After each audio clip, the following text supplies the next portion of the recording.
নীলুফার চৌধুরী মনি আপনার কাছে জানতে চাই দুটি বিষয়ে। প্রথমে সেটা হচ্ছে যে ইশরাক হোসেন কে মেয়র হিসেবে শপথ নেওয়ার জন্য যে দাবিটা ছিল, সরকার শপথ গ্রহণ করার জন্য কোনো উদ্যোগ নেয়নি এবং আমরা দেখতে পাচ্ছি সম্ভবত সেটি করতে যাচ্ছে না। সেক্ষেত্রে আপনারা তো উপদেষ্টার পদত্যাগ আগে চেয়েছিলেন, এখন দেখছি ইশরাক একাই শুধুমাত্র স্থানীয় সরকার বিষয়ক উপদেষ্টার আসিফ মাহমুদ সজীব ভূঁইয়ার পদত্যাগ দাবি করছে। আপনাদের পজিশন কি এই জায়গায়? আপনারা কি আগের পজিশন থেকে সরে এসেছেন? আমাদের দল কিন্তু উইথড্র করে নাই। যেটা চেয়েছিল, যে দাবিটা ছিল তিনজনকে অপসারণের দাবিটা কিন্তু এখনো সরকারিভাবে মানে দলের ভেতরে সেখান থেকে উইথড্র করে নাই। তার মানে ইশরাক যেটা চাইছে, এটা তো স্বাভাবিক একটা ব্যাপার যে আদালত তাকে, সর্বোচ্চ আদালত তাকে রায় দিয়েছে, নির্বাচন কমিশন গ্যাজেট করেছে, তারপরে সে শপথ নিবে আর বসবে, এটাই তো স্বাভাবিক। কিন্তু ইশরাক প্রশ্নে আপনারা কোনো দাবি তুলছেন না, আমি কোনো অন্য কোনো নেতার আমরা এই জন্যই দাবি তুলছি না যে ইশরাকের জায়গায় যদি শুদ্ধ হয়, জনগণ তো দেখছে। ইশরাকের কাছে যদি আপনার আইন যদি তার হাতে থাকে, আইনের যদি ম্যান্ডেটটা, তাহলে জনগণ দেখছে। জনগণ এটা বিচার বিবেচনাটা জনগণ করুক যে ইশরাক তো বায়াস্ট করে হয় নাই, এটা হওয়া যায় না। আপনার আদালতে রায় পেল, তারপরে নির্বাচন কমিশন কারা গঠন করেছে? এই সরকার গঠন করেছে, আগেরও না। আর এর আগে 15-20 বছরের মধ্যে প্রায় বিএনপি কোনো ক্ষমতাতেও ছিল না যে সে ব্যবহার করেছে। তার মানে নির্বাচন কমিশন যেটা তার কাছে লিগ্যাল সেটাই করেছে। তার কাছে লিগ্যালের অনেক প্রমাণ আছে, সে প্রমাণ তুলে ধরেছে সে কেন এই গ্যাজেট করতে বাধ্য হয়েছে। তো তারপরে যখন আপনার শুধুমাত্র কারো ইগোর জন্য বা কারো নিজস্ব ব্যক্তি স্বার্থের জন্য যখন আপনার ইশরাককে ওই শপথ নেওয়াতে দিচ্ছে না বা হচ্ছে না, তখন সেটা ইশরাক করছে। সেখানে আপনার মনে করেন যে একটা সরকার এইখানে তার নিজস্ব স্বার্থ হাসিল করার জন্য এই কাজটা করতে পারে না সরকার। একটা সরকার, এই সরকার অন্তর্বর্তীকালীন সরকার আর কেয়ারটেকার সরকারের মধ্যে খুব একটা পার্থক্য নাই।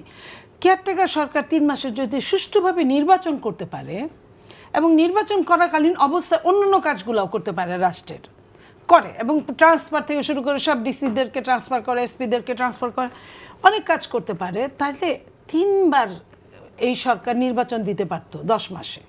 3টা আপনার তত্ত্বাবধায়ক সরকার হতো। সেইখানে তারা কেন আপনার এই ন্যায়সঙ্গত কাজগুলো করতে পারছে না? কেন এই ন্যায়সঙ্গত কাজগুলো তারা আরও যে 10 মাস থাকবে, তখন কি তারা ন্যায়সঙ্গত কাজ করতে পারবে? আমাদের যে কথাটা তারা বলেছে, যে গুরুত্বটা দিয়েছে, আমরা কিন্তু সর্বোচ্চ গণতন্ত্রের জন্য ছাড় দিতে পারি। বাংলাদেশ জাতীয়তাবাদী দল অতীতেও প্রমাণ করেছে, বর্তমানেও প্রমাণ করছে এবং ভবিষ্যতেও প্রমাণ করবে। এই যে সর্বোচ্চ ছাড় দেওয়ার জন্য চুপ করে আছে, কিন্তু আমরা কিন্তু উদ্যোগ করি নেই। আপনার কথা, প্রশ্নের জবাবে আমি বলছি, উদ্যোগ করি নেই। তো ওনারা কি করেছে, আমাদেরকে বোধহয় যে কথাটা আমার জামাতের ভাই যেটা বললেন, তাদের ইগোতে লেগেছে, তারা কষ্ট পেয়েছে, তারা বয়কট করেছে। বাট আমাদেরও তো ইগোতে লাগে যখন আমরা দেখি যে যার অপসারণের জন্য আমরা যাই, ঘটনাচক্রে ওখানে গিয়ে দেখি সেই বসে আছে। যার অপসারণে আমাদের মানে আপনার পাতা দেওয়া আছে, আমাদের লিখিত দেওয়া আছে, ঘটনাচক্রে দেখি উনি প্রেস কনফারেন্স করে।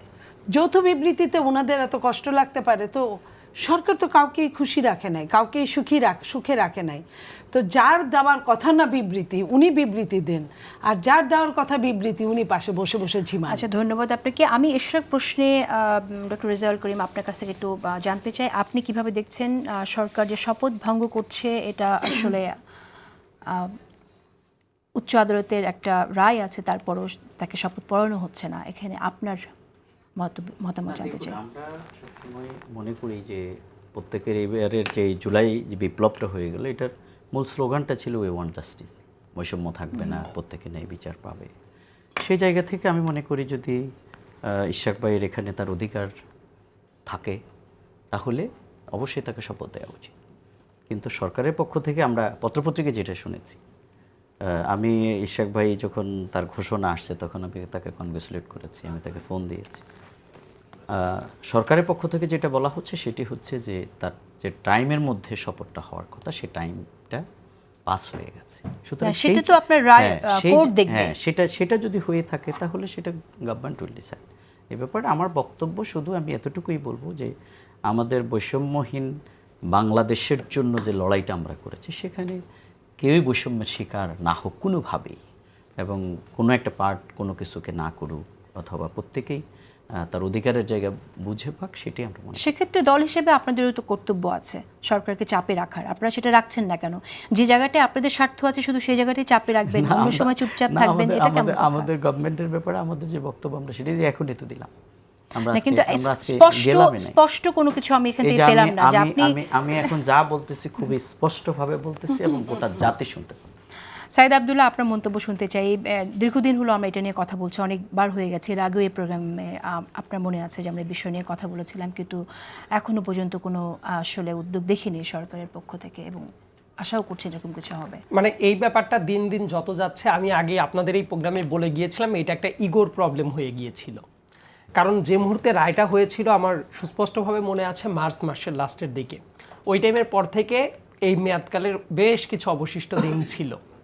সরকার যদি উদ্যোগী হতো এর ভিতরে একটা সলিউশন চলে আসতে পারতো, কিন্তু এখন ব্যাপারটা যেটা হয়ে গেছে যে ইশরাক হোসেন বনাম আসিফ মাহমুদ সজীব ভুইয়া, তাদের এই ইস্যুটা আলটিমেটলি একটা ডেডলকের দিকে এগিয়ে যাচ্ছে। কিন্তু এটার যে একটা সমাধানের দরকারটা ছিল, কারণ প্রশ্ন আসতেই পারে টাইমলাইন নিয়ে, যে এই টাইমলাইনের ভেতরে এটা যদি পার হয়ে যায় শপথ নেওয়া যায় কিনা, বিকজ এই জায়গায় যে ঘটনাগুলো ঘটবে এগুলো কিন্তু আনপ্রেসিডেন্টেড ঘটনা। অতীতে যদি এই ধরনের সিচুয়েশন কখনো ডিল করতে হতো তাহলে একটা আমাদের সামনে একটা প্রেসিডেন্স থাকতো, বাট আনফর্চুনেটলি এই ব্যাপারটা অ্যাবসেন্ট।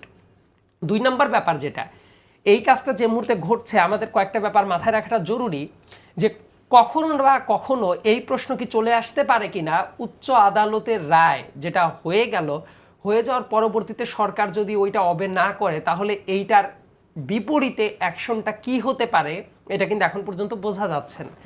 এই ব্যাপারটা ডিসাইড করা খুব জরুরি, কারণ আমাদের নগরবাসী যারা আছেন তাদের নাগরিক সেবা পাওয়াটা কিন্তু তাদের অধিকার। খুব নিশ্চয়ই এই মানুষগুলো তো অধিকার বঞ্চিত থাকতে পারেন না। কিন্তু কখনো যদি এইটা দেখা যায় যে এই ইগোর প্রশ্নে আটকে গেছে, সেই ব্যাপারটা খুবই সমস্যাযুক্ত। কারণ চট্টগ্রামেও যিনি মেয়র হয়েছেন শাহাদত সাহেব, উনি তো চমৎকার কাজ করছেন আদালতের রায় নিয়েই। এর ভিতরে একজন চেয়ারম্যানের রায়, জামাতের একজন চেয়ারম্যানের রায়ও ভাইয়ার নিশ্চয়ই মনে থাকবে, একটা চেয়ারম্যানও কিন্তু আইনগতভাবে সেই রায়টা একটা হয়েছে। এই ধরনের অনেকগুলো নজির থাকতে পারে। এই জায়গায় ঝামেলার জায়গাটা কি আমার কাছে এখন মনে হচ্ছে, এই সংকটটা হয়ে গেছে পলিটিক্যাল সংকট। এই পলিটিক্যাল সংকটটা সবসময় শুধু আপনি আইন কানুন নিয়ে বসে থেকে সেটেল করবেন ব্যাপারটা এটা না। আমি তো বললাম যে ইলেকশন ইস্যুতে লন্ডনে যে বৈঠকটা হলো, একটা জেন্টলম্যানস এগ্রিমেন্ট হয়ে গেল, সমস্যার সমাধান মোটামুটি আসছে বলে আমরা মনে করছি, চূড়ান্তভাবে যদিও এখনো না। ঠিক একইভাবে এই ইস্যুটা নিয়েও কিন্তু আলাপ আলোচনা হতে পারে। এটা করার জন্য কিন্তু ব্যাপারটা এরকম না যে আরেকজন মেয়র হয়েছে তাকে বাদ দিতে হবে, নো। কারণ বর্তমানে কোনো মেয়র নাই,